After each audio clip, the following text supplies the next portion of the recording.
नमस्कार, तपाईं हेर्दै हुनुहुन्छ एनबी न्यूज। म हेमन्त अधिकारी।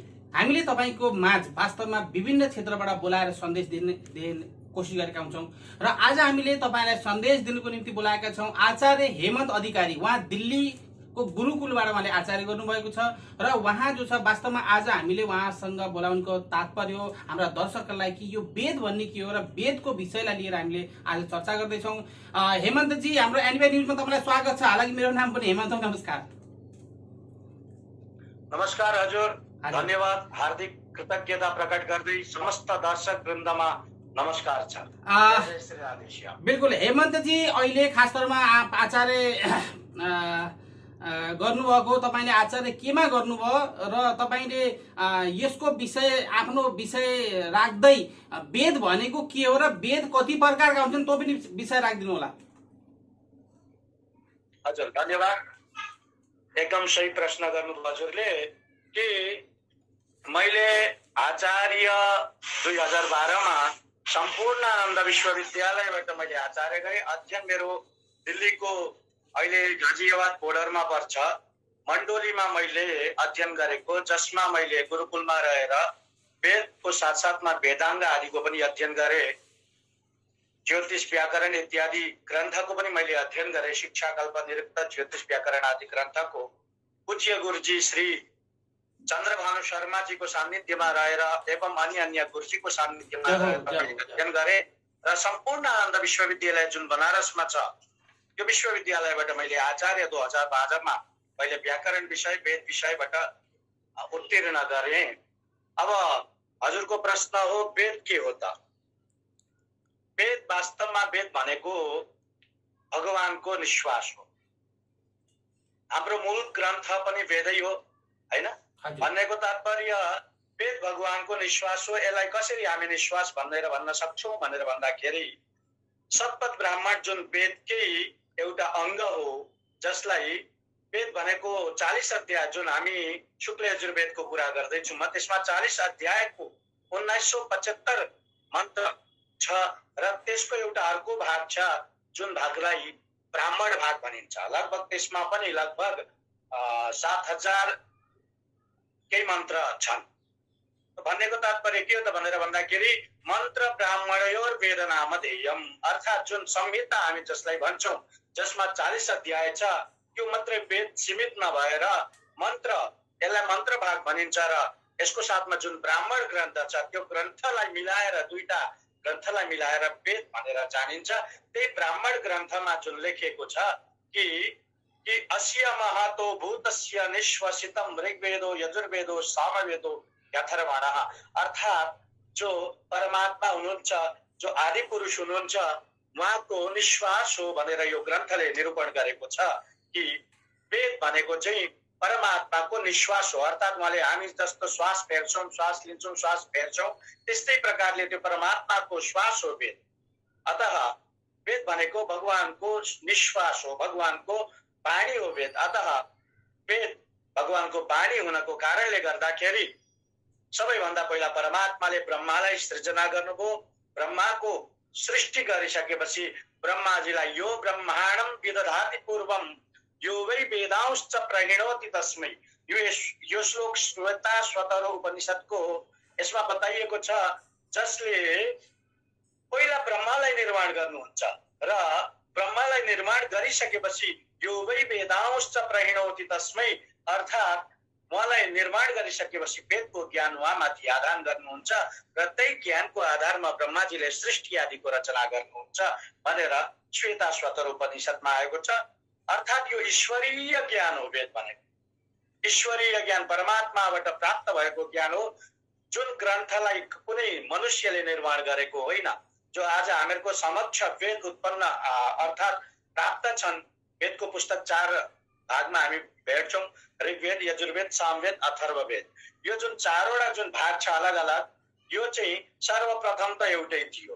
परमात्माले वेदको ज्ञान ब्रह्माजीलाई दिनुभयो, यो एउटै थियो। परन्तु द्वापरको जब अन्त आयो, अन्त आउँदाखेरि त्यो सबै 4वटै वेद पढिसकेपछि मात्रै एउटा वेदको ज्ञाता हुन सक्थे कोही पनि व्यक्ति। अतः पहिला सबैले यसरी ब्राह्मण क्षत्रिय वैश्य शूद्र सबैले वेद पढ्थे त्यो समयमा।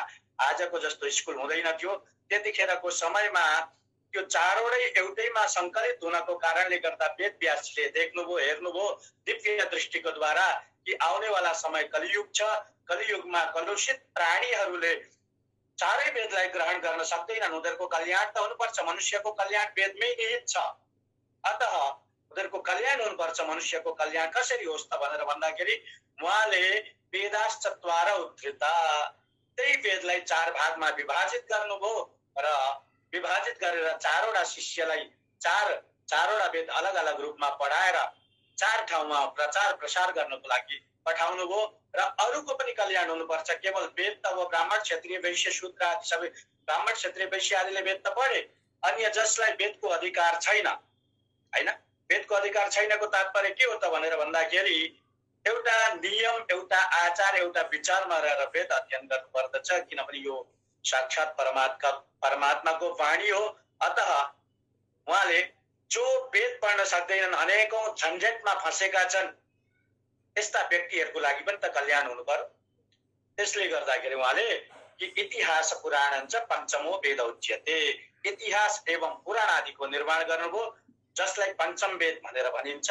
भन्नेको तात्पर्य वेद के हो त भनेर भन्दा वेद परमात्माको वाणी हो, जो ब्रह्माण्डीय जुन ज्ञान छ, जो ईश्वरीय ज्ञान छ, त्यो वेद। बिल्कुल। हेमन्तजी, आचार्यजी वास्तवमा अहिले वेदमा जो छ स्वरको किन, वास्तवमा स्वर किन चलाउँछन् वेदमा? अति सुन्दर, अति सुन्दर।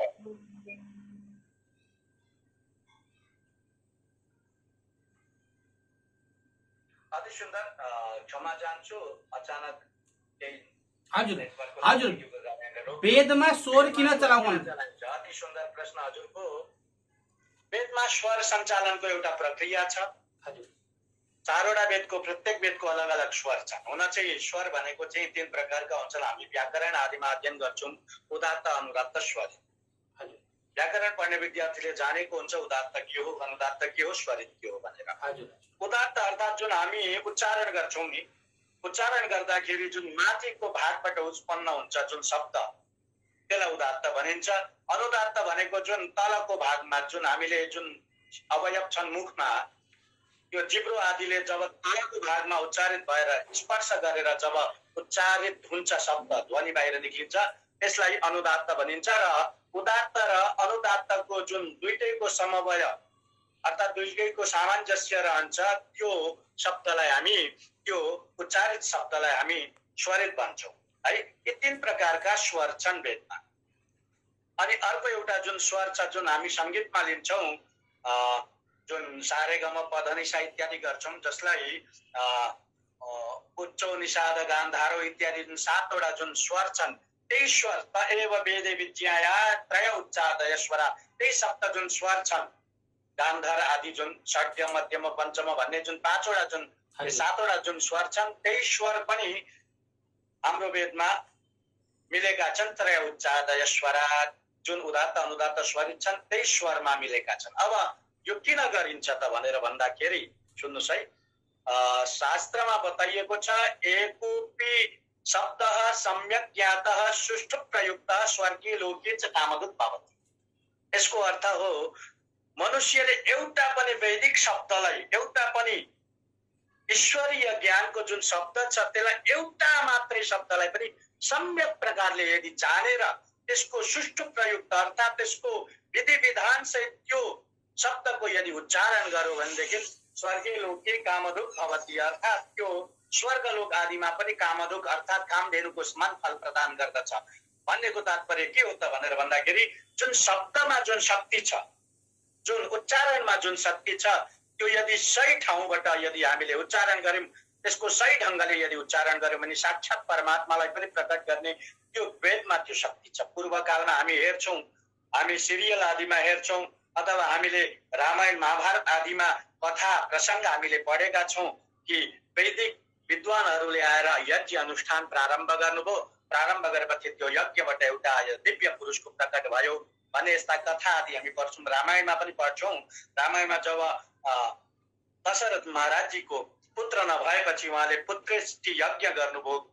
विद्वानको आज्ञा अनुसार जब यज्ञ गर्दाखेरि यज्ञबाट साक्षात अग्निदेव प्रकट हुनुभएको प्रसङ्ग पनि प्राप्त हुन्छ। वैदिक मन्त्रको द्वारा यज्ञदेव साक्षात प्रकट हुनुभएको त्यस्ता प्रसङ्गहरू अनेकौं उदाहरण छ। भन्नेको तात्पर्य के हो त भनेर भन्दाखेरि वैदिक मन्त्रको जुन स्वर प्रक्रिया छ, जो उच्चारण शैली छ, त्यो उच्चारण शैलीलाई यदि हामीले सम्यक त्यही ठाउँबाट यदि उच्चारण गर्यौं भने त्यो दिव्य शक्तिलाई पनि हामी साक्षात्कार गर्न सक्छौं।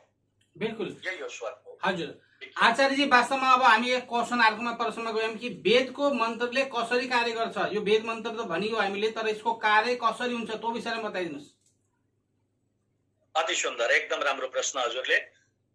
वेदको मन्त्रले कार्य कसरी गर्छ हेर्नुस् है। शब्द ब्रह्म भनिन्छ। शब्द जुन हामी बोल्दैछौँ नि, हामी जुन शब्द बोल्दैछौँ त्यो कहिल्यै नाश हुँदैन। शब्द ब्रह्म हो, अक्षर हो, अर्थात् जसको कहिल्यै क्षय हुँदैन, जसको कहिल्यै क्षर हुँदैन, अर्थात् नाश हुँदैन, त्यो अक्षर हो। यो जुन प्रत्येक वेदका जुन मन्त्र छन् यो पनि एउटा शब्द ब्रह्म हो। अनि यो जुन शब्दको हामी उच्चारण गर्छौँ ठाउँ ठिक त्यही ठाउँमा यदि लागेर हामी उच्चारण गर्छौँ भनेदेखि यो जुन शब्दको जुन शक्ति यस्तो छ, यो शक्ति वैदिक मन्त्रमा कि आज पनि विज्ञानले सिद्ध गरेको छ। हामीहरूको जुन ब्रह्माण्ड छ, जो युनिभर्सल छ, यो ब्रह्माण्डदेखि अर्को ब्रह्माण्डमा जानको लागि अरबौं समय लाग्छ भनेर बताएका छन् वैज्ञानिकहरूले। नासाका वैज्ञानिकहरूले त्यस्ता कुराहरू बताएका छन्। परन्तु वैदिक मन्त्रमा यो शक्ति छ।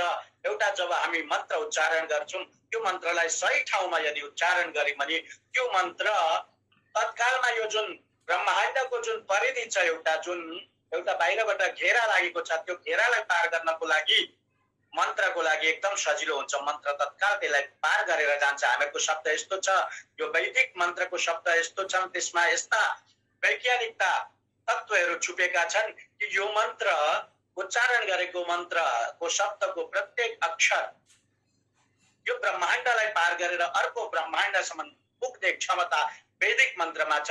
साथसाथमा वेदिकको साथसाथमा संस्कृतसँग जोडिएका जुन शब्दहरू छन्, जस्ता तत्सम जुन शब्द छन्, जस्तो हिन्दी भयो, नेपाली भयो, यी शब्दहरू पनि ब्रह्माण्डलाई पार गर्ने क्षमता यो शब्दमा पनि छ।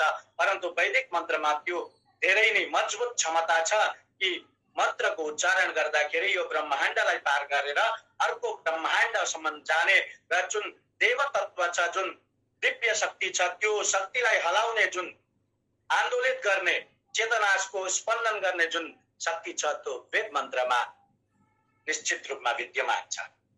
बिल्कुल, यो तपाईँले भनिसक्नुभयो, तर प्लस वेदमा के छ, यो पनि एउटा प्रश्न आछ कि वेदमा के छ। अति सुन्दर हजुर। वेदमा के छ? वेदमा के छ भनेर भन्दाखेरि जुन ब्रह्माण्डीय ज्ञान छ, जुन ईश्वरीय ज्ञान छ, जो अलौकिक ज्ञान छ, लौकिक होइन अलौकिक, जसलाई हामीहरूको सामान्य बुद्धिले बुझ्न नसक्ने ज्ञान छ, जसमा यास्काचार्य सायणाचार्यजीले निरुक्तमा बताउनु भएको छ। निरुक्त ग्रन्थ पनि वेदको एउटा अङ्ग हो, वेदलाई बुझ्ने ग्रन्थ। हामीले वेदलाई बुझ्नको लागि 6वटा ग्रन्थको अध्ययन गर्नुपर्दछ। शिक्षा, कल्प, निरुक्त, छन्द, ज्योतिष अनि व्याकरण। यी ग्रन्थलाई राम्रो तरिकाले अध्ययन गरिसकेपछि वेदलाई बुझ्नको लागि हामीलाई केही न केही रूपमा एउटा माध्यम मिल्दछ। त्यस्तै एउटा ग्रन्थ जुन निरुक्त ग्रन्थ छ, जसलाई बुझ्न विशेष प्रयत्न गर्नुपर्दछ, त्यो निरुक्त ग्रन्थमा बताइएको छ। सायणाचार्यजीले भन्नुभएको छ कि इष्ट प्राप्त्यनिष्ट परिहारयोः अलौकिकम उपायम यो ग्रन्थो वेदयति सबोधः स वेदः। अर्थात् जसले इष्टको प्राप्ति, इष्ट अर्थात् आफ्नो इच्छित फलको प्राप्ति हैन, इष्ट प्राप्त्य अनिष्ट परिहारयो, अनिष्ट अर्थात् जो आफूलाई अनिष्टकारक छ त्यसको परिहारको जुन ग्रन्थले, जुन अर्थात् जुन वेदले हामीलाई ज्ञान दिन्छ, इष्टको प्राप्ति अनिष्टको परिहारको विषयमा लौकिक होइन, जो अलौकिक ज्ञान जसले दिन्छ, अलौकिक जसले विषय वस्तुलाई बताउँदछ, त्यो वास्तवमा वेद हो। भन्नेको तात्पर्य वेदमा अलौकिक ज्ञान छ, ईश्वरीय ज्ञान छ, मनुष्यद्वारा रचित ज्ञान होइन। त्यसमा ईश्वरीय ब्रह्माण्डीय ज्ञान छ, हामीले अध्ययन गर्न सक्छौँ। जस्तो पुरुषोक्त आदि छ, त्यसमा हेर्नुहोस् त, जुन अहिले विज्ञानले जुन ब्रह्माण्डको विषयमा जुन विज्ञानले खोज गरेको छ, त्यो सबै हाम्रो वेदमा छ। हजुर भन्नेको तात्पर्य के हो त भनेर भन्दाखेरि ईश्वरीय जुन ज्ञान छ, जो लौकिक बुद्धिले पनि भ्याउँदैन, त्यो ज्ञान वेदमा निहित छ। बिल्कुल। अहिले वास्तवमा जुन हिसाबले पिछले काल या पिछले समयमा ब्राह्मणहरूको वेदप्रतिको लगाव थियो, यो समयको परिवर्तन हुँदै जाँदा र अब आउने समयमा ब्राह्मणको वेदप्रति या ब्राह्मण कार्यप्रतिमा कमी रुचि देखा परेको छ। के भन्नुहुन्छ त्यो विषयलाई? धेरै राम्रो प्रश्न गर्नुभयो। हजुर, अहिलेको समयमा हामीले वास्तवमा यो संसार जुन टिकेको छ नि, यो संसार अहिले चलिरहेको छ, अहिले हामी देखिरहेका छौँ संसारमा, यो टिकेकै छ वेदको शक्तिमा। हजुर, यो टिकेकै छ ठुला ठुला तपस्वीको शक्तिमा, सत्यवादी आदिको शक्तिमा। यो टिकेकै छ सत्य आदिको चरित्रले गर्दाखेरि आज हामीहरूको यो संसार टिकेको छ, यो ब्रह्माण्ड टिकेको छ। गोभी विप्रेश्च वेदैश्च ऋषिभिः सत्यवादिभिः हो भन्ने यो श्लोकले के भन्छ भन्दाखेरि गाईको द्वारा, वेदको द्वारा, सत्य आदिको द्वारा एवं सत्यवादी आदि ऋषि मुनिहरूको तपस्याले गर्दाखेरि यो संसार अहिले टिकेको छ। तसर्थ वेदको अध्ययन गर्नु भनेको चाहिँ केवल हुन चाहिँ शास्त्र अनुसारले ब्राह्मण, क्षत्रिय, वैश्य सबैले वेद पढ्ने अधिकार प्राप्त छ। ब्राह्मण, क्षत्रिय, वैश्य आदिले वेद पढ्ने अधिकार प्राप्त छ। वेदको एउटा नियम छ, एउटा कानुन छ। त्यो कानुन, त्यो दायरामा रहेर, त्यो आचरणमा रहेर वेद यदि पढ्दछन्, ब्राह्मण, क्षत्रिय, वैश्य सबैले पढ्न सक्छ। केवल ब्राह्मणले मात्रै पढ्नुपर्छ भन्ने कुरा होइन। परन्तु आजको जुन परिप्रेक्ष्यमा, आजको जुन परिस्थिति छ, किनभने वेद पढेर पछि के गर्ने हामीले भन्ने जुन मानसिकता छ मनुष्यमा, यस्तो होइन कि वेद पढेर के गर्ने भनेर। आज पनि दिल्लीको युनिभर्सिटीमा हेर्नु, ठाउँ ठाउँमा हेर्नु कि वेद पढेर ब्राह्मण मात्रै न, अन्य पनि वेद पढेर ठुलो ठुलो पदमा आरूढ भएका छन्। र वेदको द्वारा केवल कर्मकाण्डीय ज्ञान मात्रै नभएर वेदको रिसर्च भइरहेको छ ठाउँ ठाउँमा। दिल्लीको इन्दिरा गान्धी कारागार केन्द्रमा हेर्नु, हाम्रा धेरै मित्रहरू उहाँ हुनुहुन्छ, हाम्रा गुरुजनहरू हुनुहुन्छ जसले वेदको विषयमा रिसर्च गरिरहनु भएको छ र वेदको लागि कति विदेश आदि पनि जानुभएको छ वेदको व्याख्यान दिनको लागि। भन्नेको तात्पर्य वेद केवल ब्राह्मणलाई मात्रै नभएर हामी ब्राह्मण, क्षत्रिय, वैश्य आदि सबैले वेद अध्ययन गर्न सक्छौँ र वेदमा जुन ज्ञान छ त्यो ज्ञानलाई विश्वको सामुने हामी प्रकट गर्न सक्छौँ, विश्वलाई हामी देखाउन सक्छौँ। हेर्नुहोस् हामीहरूको भित्र कस्तो ज्ञान छ भनेर। वास्तवमा कुरा गर्दा आज पनि नासाको साइन्टिस्टहरूले अमेरिकी वेदको आधारमा नयाँ कुराको सर्च गर्दछन्। त्यसले गर्दा त्यसलाई रिसर्च सेन्टर भनिन्छ। रिसर्च अर्थात् जुन पुरानो कुरा थियो त्यो कुरालाई पुनः दुबारा खोज गरेर रिसर्च गर्दछन्। अतः त्यो रिसर्च हो।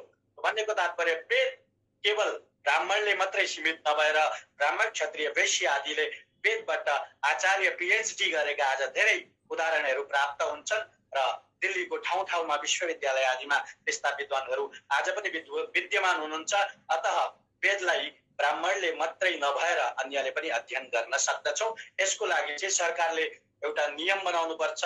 वेदको लागि भारतमा त धेरै ठाउँमा त्यस्तो वेदको लागि सरकारले नियम बनाएको छ। जस्तो शान्तिपनी, महर्षि शान्तिपनी राष्ट्रिय वेद विद्या प्रतिष्ठान त्यसले प्रोत्साहन गर्छ वेदको विद्यालाई, वेदको प्राचीन परम्परालाई संरक्षण गर्ने एउटा दायित्व उसले लिएको छ। वस्तै अन्य धेरै संगठनहरू छन्।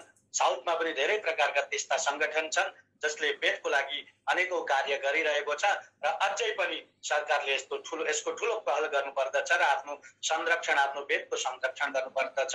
किनभने यसैको द्वारा यो संसार टिकेको छ भनेर शास्त्रमा ठाउँ ठाउँमा उदाहरण आएका छन्। बिल्कुल। अहिले वास्तवमा कोरोना कालमा वेदको भूमिका के हुन सक्छ र केही मन्त्र उच्चारण तपाईँले हाम्रा दर्शकहरूलाई वेदको खास तौरमा कि वेद वास्तवमा के कसरी मन्त्र उच्चारण हुन्छ भन्ने एउटा सानो झलक पनि हाम्रो दर्शकहरूलाई बताइदिनुहोस् र प्लस अब आउने समयमा एउटा सानो कोरोनाको विषयलाई लिएर पनि बताइदिनुहोस्।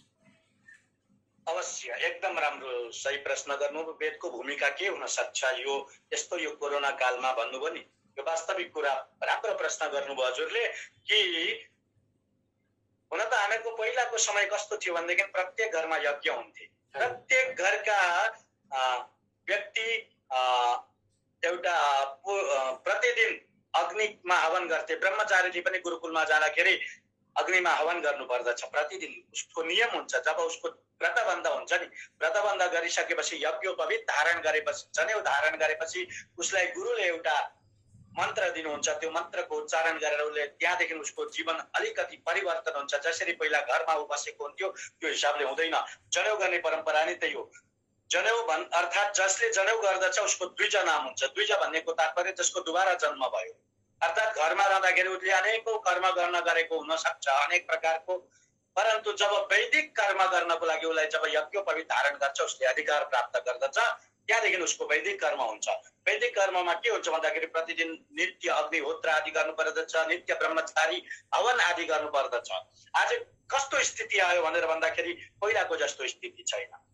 पहिला समयमा सबैले हवन यज्ञ पूजा पाठ आदि जो यज्ञ गर्दथे त्यो यज्ञ आदि गर्दथे। त्यसले गर्दा हाम्रो जुन देश छ, लगभग नेपाल भारत इत्यादि, यो देशको अन्तर्गत भित्र यस्ता भयंकर महामारीहरू छेउमा आउँदैनथे। आउने उदाहरण त धेरै छन्, त्यस्ता आउँछन्, आउन चाहिँ समयमा अनेकौं कोरोना जस्ता अनेकौं संक्रमण हुने यो संसारमा सम्भावना छ, आउँथे, पहिला पनि आएका थिए। परन्तु पहिला ठाउँ ठाउँमा यज्ञ हुन्थे, अनुष्ठान हुन्थे। वैज्ञानिकले तत्व खोज गरेर निकालेको छ, एक थोपा घिउको यदि हामी हवन गर्दछौँ, एक थोपा घिउ पनि यदि हामी अग्निमा आहुति दिन्छौँ भने त्यसबाट 100 टन अक्सिजन पैदा हुन्छ। यस्तो विज्ञानले खोज गरेको छ।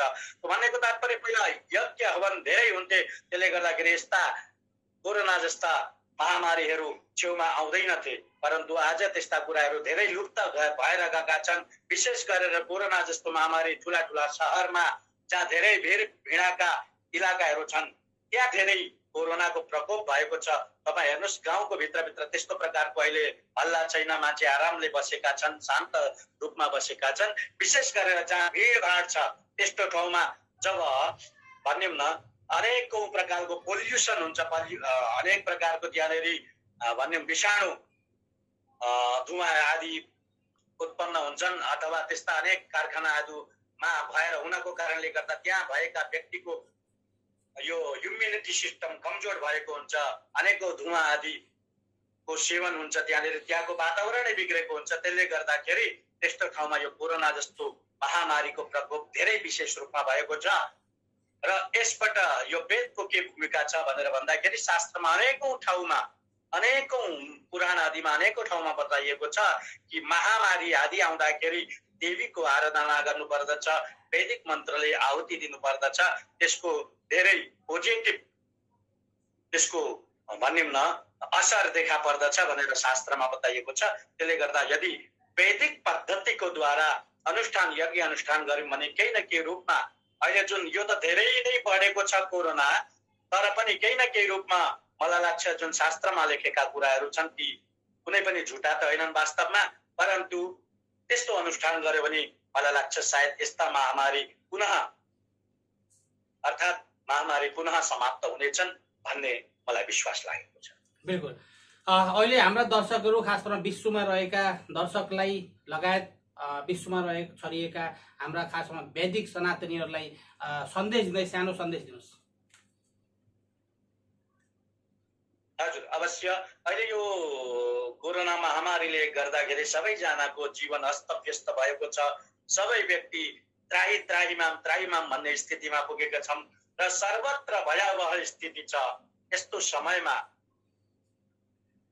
हजुरहरूलाई एउटा अब जुन सरकारद्वारा गाइडलाइन जुन निर्धारित गरेको छ त्यसको अनुरूप आफ्नो जीवन जिउनु होला, अथवा सरकारले जुन गाइडलाइन गरेको छ त्यो हिसाबको वातावरणमा रहनु होला। बाहिर जुन सामाजिक दूरी कायम गर्नु भनेर बताइएको छ र जुन आपसमा छेउछाउमा नबस्नु इत्यादि इत्यादि जुन नियम लगाएको छ त्यो नियमलाई कायम गर्नु होला। किनभने आजको स्थिति एकदम भयावह स्थिति भएको छ।